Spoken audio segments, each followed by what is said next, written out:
All right, so into chapter 2, where the primary focus is acids and bases. So just a quick reminder of some of these definitions. A Bronsted-Lowry acid and base is for the acid, we're talking about a species that loses a proton, an H+, right? So if we think about something like HCl,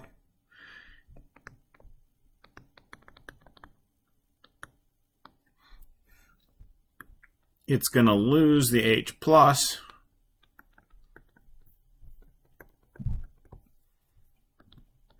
and make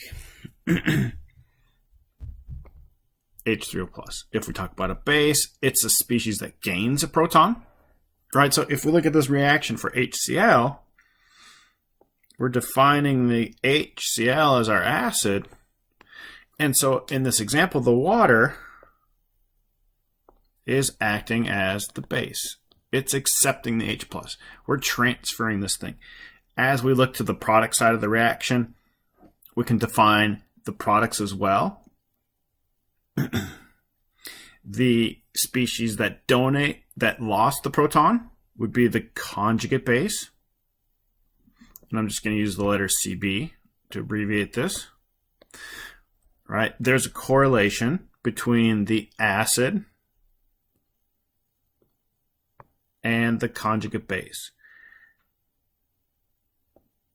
The base, which accepted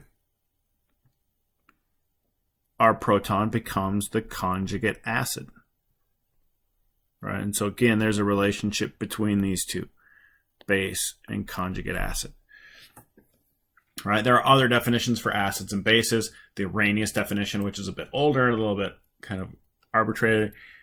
And then there's the Lewis acid base definition, which is important for organic chemistry, but we'll kind of think of those in slightly different terminologies. But so whenever we mention acids and bases, we're really thinking about this Bronsted-Lowry definition: proton acceptor, proton donor. Okay. As we deal with acid-base reactions, they're often reversible, right? So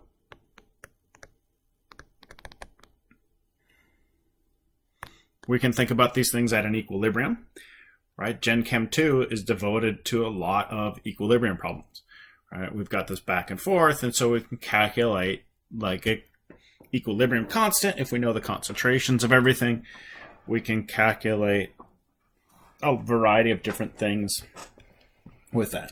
If we talk about something like water, water is amphoteric. It can either act as an acid or a base. So in the previous slide, we saw it acting as a base. If we react water with, say, ammonia,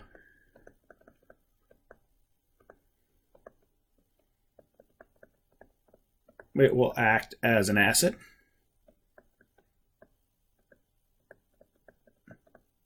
And donate a proton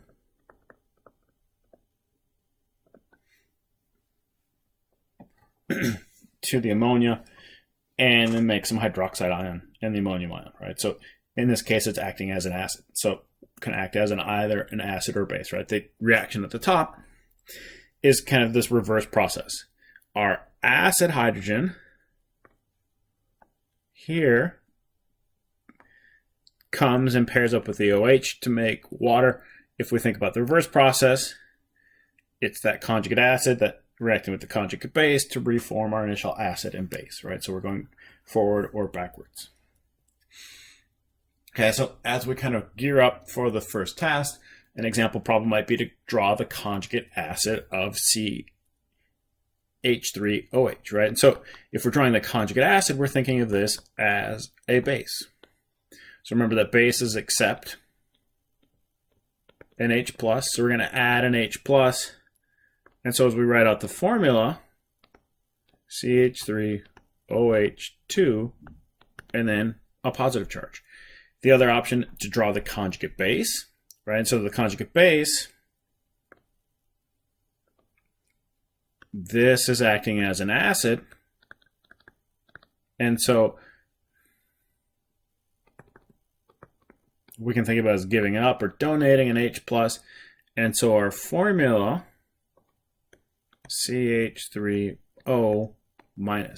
It's as we deal with these kind of conjugate acids and conjugate bases, the hydrogen that we're dealing with is often associated with a non-carbon atom. So like an oxygen or a nitrogen, those bonds are more polar. Because those bonds are more polar and the oxygen's more electronegative, they tend to be the hydrogens that are being donated, or it's that oxygen with its lone pair that can accept an H+. Okay, as we move into acidity, or acids and bases, we have to think about acidity and basicity, right? So the term acidity is often associated with a solution and the strength of the acid in that solution, right? So the definitions on the screen, it's the compound's ability to lose a proton, right? So if we talk about the acidity of HCl versus the acidity of water, HCl is a stronger acid, and so the acidity is greater than that of water. If we talk about basicity, the basicity is the opposite. It's the ability to pick up a proton, right? So if we use HCl and water. Water is a much more basic compound than HCl, and so its basicity is greater. It has a greater ability to pick up an H+. The other idea that's important is that as we deal with strong acids will make weak conjugate bases, right? So if we talk about HCl, it's a strong acid. The Cl- is a weak base. If we have a weak acid tends to make a stronger conjugate base, right? If we have a strong base, it will make a weak conjugate acid, right? And so it's just the same kind of statement, but applying it to a different system, right? And so as we think about a weak base, it just has a poor ability. Its basicity is low. Okay, we talked about the idea that these acids are equilibrium, right? And so one of the things that we can calculate with equilibrium is a Ka value, right? Ka is just the acid dissociation constant. This is our general equation. Ha is a weak acid. And we've got water, and we've got A-, and we've got H3O+, right? So our conjugate base and our conjugate acid. We write the Ka, products over reactants. The water is left out because it is in the liquid form and its concentration is so great. Right, so we just leave it out. The Ka we can think of as a measure of acid strength. The other thing that we can look at is the pKa. pKa is just the negative log of the Ka. Right? In this book, in organic chemistry, we tend to focus on pKa's more so than Ka's. Ka's tend to be really small numbers, 5 times 10 to the negative 10th, right? So it's this really small number. We take the log of that, and we get a more reasonable